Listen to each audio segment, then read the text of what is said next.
Saudi আরবে house ড্রাইভারের কাজ কেমন, বেতন কত, কাজের অসুবিধা কি কি এবং সুবিধা কি কি, A to Z কিন্তু আপনাদেরকে দেখাবো। So continue the video, let's go.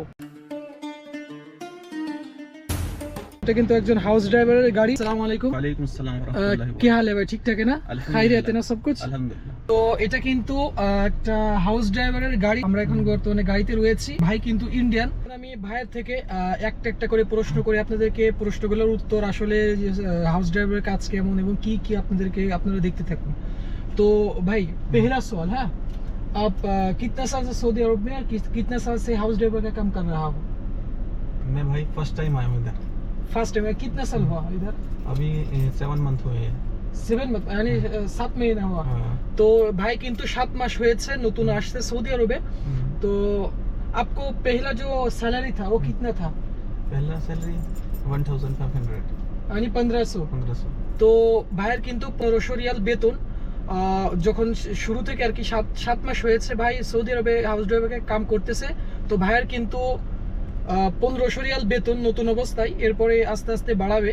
House ড্রাইভারের কাজে রুম কোথায়, থাকা খানা এটা তারা কোথায় করে, এটাই তাকে এখন জিজ্ঞাসা করবো।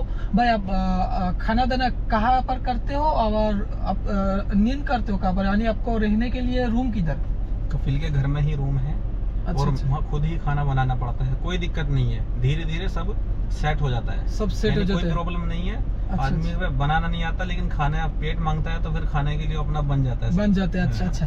তো এটা কিন্তু হাউস ড্রাইভারদের কিন্তু থাকার জায়গা হচ্ছে কফিল, মানে কফিলের যে বাসাটা থাকে বাসার সাথে কিন্তু থাকার জায়গা থাকে এবং খাওয়া কিন্তু নিজের, অর্থাৎ নিজে রান্না করে খেতে হয়। এটা কিন্তু হাউস ড্রাইভারের কাজ। दूसरा जो सवाल है आपके पास, वो हाउस ड्राइवर का काम कैसे, यानी अच्छा रहते हैं, बुरा रहते हैं, थोड़ा बता दो।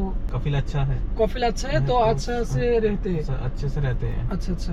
और जो असुविधा होते हैं, जो बुरा होते हैं, वो क्या, वो जब वक्त फोन करते हैं उस वक्त जाना उस पड़ते हैं। वक्त जाना पड़ता है। अच्छा अच्छा। ये बुरा यहाँ सऊदी में भाई तुम जिस टाइम कफिल ने या मैडम ने फोन कर दिया तुम्हें जाना पड़ेगा, उस वक्त जाना पड़ेगा। हाँ, उस वक्त जाना पड़ेगा और कोई बहाना नहीं चलेगा। छुट्टी है ना, छुट्टी तो नहीं रहते ना ईद में। छुट्टी कभी नहीं रहती यहाँ पे। सऊदी में होगे छुट्टी तुम्हें कभी नहीं मिलेगी। लेकिन भाई इतना ज्यादा काम भी नहीं है कि तुम कर नहीं सकते। कुछ पाने के लिए कुछ खोना पड़ता है और कुछ करना भी पड़ता है। इसलिए अल्लाह से दुआ करो कि अल्लाह ताला सब काम ठीक रहे। नमाज पढ़ो, अल्लाह से दुआ करो, इंशाल्लाह कुछ नहीं होगा। सऊदी में आना चाहते हो तो आओ और मेहनत देखो, बगैर मेहनत के कुछ नहीं मिलेगा। मेहनत करो, इंशाल्लाह अल्लाह मदद करेगा। हिम्मत मदद खुदा हिंदी में बोलते हैं। ठीक है, तुम हिम्मत करो, अल्लाह तुम्हारी मदद करेगा। তো ভাই প্রথমে বললো যে আসলে যারা সৌদি আরবে আসতে চান তারা কিন্তু সৌদি আরবে আসতে পারেন। দ্বিতীয়ত কিছু যদি আপনারা অর্জন করতে চান তাহলে কিন্তু কিছু ত্যাগ করতে হয়। তো ভাই কিন্তু এটাই বললো, আপনারা যারা সৌদি আরবে আসতে চান অবশ্যই আসতে পারেন। আর হাউস ড্রাইভারের কাজ কিন্তু একটু অসুবিধা, সেটা হচ্ছে যখন কফিল ফোন করবে তখনই কিন্তু যেতে হবে কাজে, এটাই কিন্তু অসুবিধা। আর आप जो गाड़ी चलाते हैं ना, तो गाड़ी में अगर कोई प्रॉब्लम हुआ रास्ता में, ठीक है, एक्सीडेंट हुआ, तो इसका जिम्मेदार कौन लेते हैं? अगर गलती तुम्हारी है तो तुम्हारे पैसे कट हो जाएंगे। अगर गलती दूसरे की है तो दूसरी गलती उसके पैसे कटेंगे, यानी वो भरेगा इसका हल जाना। আচ্ছা আচ্ছা। তো ভাই বললো যদি রাস্তার ভিতরে মানে হাউস ড্রাইভারের কাজ আপনি করতেছেন রাস্তার ভিতরে, যদি कफिल अच्छा होगा तो इंश्योरेंस से पैसे चले जाते हैं। लेकिन कोई হারামি টাইপ होता है तो इसलिए नहीं होता है। তো ভাই কিন্তু এটাই বলতেছে যে কিছু কিছু সৌদিয়ান থাকে অনেক হারামি টাইপের, তারা কি করে যে যাদের হাউস ড্রাইভারের লোক যারা কাজ করে রাস্তায় যদি কোনো অ্যাক্সিডেন্ট হয় তাহলে ওই ড্রাইভারের থেকে আর কি পার্সোনাল যে ড্রাইভারটা থাকে ড্রাইভারের থেকে কিন্তু ওই পয়সাটা কেটে নেয়, টাকাটা কেটে নেয়। কিন্তু যারা ভালো কফিল থাকে তারা কিন্তু নিজের থেকে দিয়ে দেয় আর কি। তো আসলে হাউস ড্রাইভার কাজ কিন্তু সৌদি আরবে অনেক ভালো যদি আপনি ভালোভাবে করতে পারেন। যারা হাউস ড্রাইভারের কাজে সৌদি আরবে আসতে চান, সৌদি আরবে কিন্তু আপনি দুইভাবেই হাউস ড্রাইভারের কাজে ঢুকতে পারেন। নাম্বার 1, আপনি ডাইরেক্ট যদি কেউ আপনাকে ভিসা পাঠায় কোনো কফিলের মাধ্যমে তখন কিন্তু আপনি সরাসরি বাংলাদেশ থেকে সৌদি আরবে আসতে পারবেন।